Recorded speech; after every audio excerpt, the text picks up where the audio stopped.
जाने क्या बात है, जाने क्या बात है, नींद नहीं आती, बड़ी लंबी रात है, जाने क्या बात है।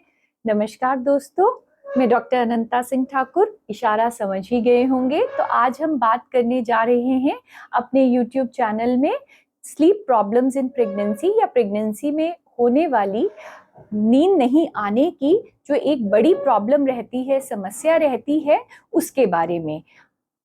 मेरे ओपीडी में अक्सर 70 to 80% ऑफ प्रेग्नेंट जो पेशेंट्स होते हैं वो पहले दिन से ही आके कई बार कहने लगते हैं कि मैम बाकी सब तो ठीक है, आपने नौजिया का भी इलाज कर दिया, आपने बाकी चीज़ों के लिए भी एडवाइस कर दिया, लेकिन ये जो नींद नहीं आ रही है इसका क्या करें। और इसके लिए मेरे पास कुछ टिप्स और सॉल्यूशंस हैं जो मैं आप सबको भी शेयर करना चाहती हूँ। तो पहले तो ये समझना ज़रूरी है कि नींद आना क्यों ज़रूरी है, अच्छी नींद आना क्यों ज़रूरी है। क्योंकि 7 से 8 घंटे रात की नींद और 1 से 2 घंटे दिन में अगर आप रिलैक्स करते हैं तो आपको शरीर को रिजुविनेट होने के लिए टाइम मिलता है, बॉडी रिकवर करती है, बेबी की ग्रोथ अच्छी होती है और जो प्रेगनेंसी रिलेटेड स्ट्रेस है आपके शरीर में वो भी कम होता है। अब चलिए समझते ये हैं कि ये नींद नहीं आना, ये दिक्कत आती क्यों है प्रेगनेंसी में। तो आपने एक डायलॉग बार बार मूवीज में भी सुना होगा कि ये हार्मोनल लोचा लगता है। तो वाकई ही नींद नहीं आना भी एक हार्मोनल प्रॉब्लम है, इमोशनल प्रॉब्लम है। जो लोग बहुत सेंसिटिव होते हैं अपनी हार्मोन्स की चेंजेस को, उनमें कई बार इंसोम्निया या नींद नहीं आने की समस्या हो जाती है। वैसे ही प्रेगनेंसी में एक रिलैक्सिन नाम का हार्मोन सिक्रीट होता है जो आपकी बॉडी को प्रिपेयर करता है डिलीवरी के वक्त के लिए। वो ज्यादा बढ़ने से भी आपके जो जॉइंट्स हैं और जो लिगामेंट्स हैं वो लूज हो जाते हैं और आपको जोड़ों, पीठ में, कमर में दर्द होता है, तो दर्द की वजह से भी नींद नहीं आता है। इसके अलावा क्रैम्पी लेग्स, बहुत बार आप रात को सोते हैं और रात में आपकी नींद अचानक से खुलती है और आपकी टांगें बहुत तेज दर्द कर रही होती हैं या क्रैम्प्स आना शुरू हो जाते हैं, नॉक्टर्नल क्रैम्प्स भी इन्हें कहते हैं। तो ये भी एक कारण होता है कि आपकी नींद गड़बड़ हो जाती है। कई बार आपने महसूस किया होगा कि जब आप बहुत थके होते हैं तो भी आपकी नींद डिस्टर्ब होती है। तो प्रेगनेंसी एक लोड होता है बॉडी पे, तो थकान की वजह से भी किसी किसी को नींद नहीं आती है। बहुत सारी पेशेंट्स मेरी जो हैं वो बहुत स्ट्रेस करती हैं कि मैम कैसे होगा, क्या होगा, डिलीवरी नॉर्मल होगी, सिजेरियन होगा। पहले के जो उनके प्रीवियस प्रेगनेंसी के मिसहैप्स होते हैं या उनके बैड जो एक्सपीरियंसेस होते हैं वो भी उन्हें अंदर अंदर सता रहे होते हैं और वो डरती रहती हैं कि इस बार ऐसा तो नहीं होगा। मेरा ये कहना है जैसा भी होगा अच्छा ही होगा, आप उसके बारे में खराब सोचना बंद करिए। ये भी एक कारण हो सकता है कि आपको नींद नहीं आती है। डिस्टर्ब पॉस्चर की वजह से भी आपका पेट इतना बढ़ चुका होता है कि जो आप नॉर्मली खुल के सोते हैं वो डिस्टर्ब हो जाता है, आपकी कमर दुख रही होती है या आपको हमेशा ये स्ट्रेस होता है कि मुझे लेफ्ट करवट सोना है, उसकी वजह से भी आप डिस्टर्ब रहते हैं। बहुत बार फैमिली मेंबर्स या हस्बैंड हमेशा बार बार उठा के कहते हैं कि भाई तुम सीधी सो रही हो, करवट लेके सो नहीं तो बच्चे की ग्रोथ पे असर पड़ेगा। तो कुछ हद तक ये सही है, लेकिन इसके बारे में अगर स्ट्रेस लेंगे तो कुछ भी नहीं होने वाला।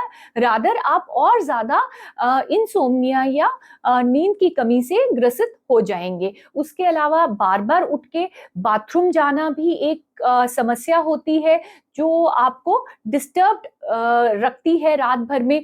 तो पानी जो है वो 6-7 बजे के बाद कम कर दीजिए पीना। रेस्टलेस लेग सिंड्रोम हो जाता है जब आप बहुत कम पानी पीते हैं, इलेक्ट्रोलाइट इम्बैलेंस हो, तो आपको रात में जब आप लेटते हैं आपकी टांगों में एक अजीब सी थकान और घबराहट सी रहेगी कि कुछ हो रहा है टांगों में, वो भी एक कारण होता है।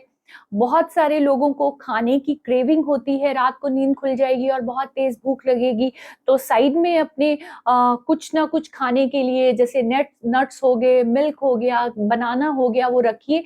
पेट भर जाएगा तो नींद अपने आप भी अच्छी आएगी। उसके अलावा बहुत बार आपको घुटन होती है जब आप सीधे सोते हैं, या तीसरी तिमाही जो होती है उसमें सफोकेटिंग लगता है, तो उस वजह से भी नींद डिस्टर्ब होती है। एसिड रिफ्लक्स या बार बार एसिडिटी या एसिड ऊपर आने की वजह से, क्योंकि प्रेग्नेंट यूट्रस है वो इतना ज्यादा स्टमक पे प्रेशर करता है कि जैसे ही आप रात को खाना खाते हैं और अगर आप जल्दी सोने की कोशिश करते हैं तो सारा एसिड आपके गले में इकट्ठा होना शुरू हो जाता है, उस वजह से भी आपकी नींद खुलती है। तो चलिए अब समझते हैं कि किस पोजीशन में हमें सोना चाहिए। वैसे तो आप सबको पता है कि left lateral is the best position if you can sleep, लेकिन बहुत बार ओवर कॉशियस होकर लोग डिस्टर्ब हो जाते हैं कि मैं लेफ्ट में नहीं सो पा रही हूँ, मैं राइट में सो सकती हूँ, मैं सीधा सो सकती हूँ। देखिए, पहले 3 महीने तो कुछ भी फर्क नहीं पड़ने वाला, क्योंकि यूट्रस जो है वो पेल्विक ऑर्गन होता है, और आप सीधे उल्टे जैसे भी आप नॉर्मल सोते हैं आप सोते रहिए, बच्चा ग्रोथ करेगा। अगर उसको नॉर्मल कोई कॉम्प्लिकेशन नहीं है तो उसमें चिंता की बात नहीं है। दूसरी तिमाही तक आते आते पेट बढ़ने लगता है, और अगर आप सीधे सोना चाहें तो आपको एक डिजीनेस सी होगी, तो उस टाइम से हम कहते हैं कि लेफ्ट करवट सोइए। और अगर लेफ्ट नहीं सो पाते हैं या आपका कंधा थक चुका है तो राइट करवट ले लीजिए, कोई इसमें बड़ी बात नहीं है। लेफ्ट राइट आप करेंगे तो भी आपको बच्चे को अच्छी ग्रोथ होगी और सर्कुलेशन अच्छा रहेगा। अब बात करें तीसरी तिमाही की, तो तीसरी तिमाही में जरूरी हो जाता है थोड़ा सा प्रॉप्ड अप होके सोना, क्योंकि पेट इतना बड़ा होता है कि आपको, जैसे आप सीधे लेटते हैं या कई बार अगर आप पिल्लो ऊंचा ना लें तो आपको सांस नहीं आती है। तो ये भी जरूरी होता है कि तीसरी तिमाही में आप थोड़ा सा प्रॉप्ड अप होकर अगर करवट लेके सोएंगे लेफ्ट या राइट तो आपको नींद थोड़ी अच्छी आएगी। उसके अलावा मैं अपनी पेशेंट्स को कहती हूँ, इन्वेस्ट ऑन गुड पिलोज या प्रेगनेंसी पिलो। जितने आप पिलोज यूज करेंगे, बैक के पीछे पिलो यूज करिए, अपनी लेग्स के बीच में पिलो यूज करिए, आपको कमर दर्द कम होगी। आप हेड के नीचे प्रॉप्ड अप रखने के लिए पिलो यूज करिए। अगर आपके हस्बैंड आपको कंधे पे सुला सकें तो नथिंग लाइक इट, हस्बैंड को जोर से हग करके आप सोने की कोशिश कीजिए, वो भी आपको हेल्प करेगा अच्छे से सोने के लिए, और आप सिक्योर फील करेंगी। You will have all that support system. और अगर आपको खूब फैल के सोना है करवट लेके पिलोज के साथ, तो हस्बैंड से कहिए कि कुछ दिन थोड़ा जमीन पे सोने की कोशिश करें, वो भी एक अच्छी सपोर्ट सिस्टम होगा। अब बात करते हैं कि आपको और क्या क्या कर सकते हैं आप इसके अलावा। तो एक तो स्क्रीन टाइम अवॉइड करना है, रात को नेटफ्लिक्स देखना या थ्रिलर सीरीज देखना बिल्कुल नो है, क्योंकि उससे आपका सबकॉन्शियस माइंड एक्टिवेट हो जाता है और आपकी स्लीप डिस्टर्ब होती है। उसके अलावा आप रात को दूध का ग्लास पिएंगे और साथ में केसर डाल के पिएंगे, केसर के फायदे भी मैंने अपने वीडियो में बताए हैं, तो अगर वो आप लेते हैं तो उससे भी आपकी नींद इंप्रूव होती है। थोड़ा सा हॉट शावर ले लीजिए, आपकी बॉडी रिलैक्स हो जाएगी, आपको नींद अच्छी आएगी। अपने कमरे में लाइट थोड़ी धीमी कर दीजिए, कुछ रिलैक्सेशन म्यूजिक आप ऑन कर सकते हैं, मेडिटेशन कर सकते हैं या मेडिटेशन म्यूजिक लगा सकते हैं सोने से पहले। उसके अलावा थोड़ा मसाज आप हस्बैंड को कह सकते हैं, आपके पैरों की मसाज करें, आपकी लेग्स की मसाज करें। हो सके अगर सिर आपका भारी है तो थोड़ा सा ऑयल लेके हेयर मसाज कर दें, तो उससे भी नींद इंप्रूव हो जाती है। उसके अलावा टेम्परेचर जो रूम का है वो उसको कूल एंड काम रख के अगर सोएंगे तो भी अच्छी नींद आती है। अगर आप हर्बल टी ले लेते हैं थोड़ा सा तो भी आप थोड़ा रिलैक्स महसूस करते हैं, और बहुत सी स्ट्रेस रिलीविंग या नींद इंड्यूस करने के लिए कुछ हर्बल टीज अवेलेबल हैं, वो भी आप ले सकते हैं। कुछ अच्छी बुक्स रीड करिए, जो स्टोरीज हो, शॉर्ट स्टोरीज हो, स्पिरिचुअल बुक्स रीड करिए जो आप अपने बच्चे को भी सुनाएंगे, क्योंकि बच्चा पेट में सुन रहा होता है।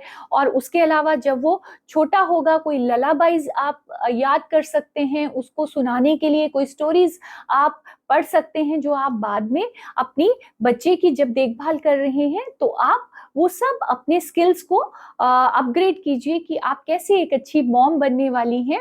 अगर आपको मेरी वीडियो में कुछ भी अच्छा लगा हो या आपको मेरी वीडियोस पसंद आती हो तो प्लीज़ लाइक, सब्सक्राइब और शेयर करना ना भूलें।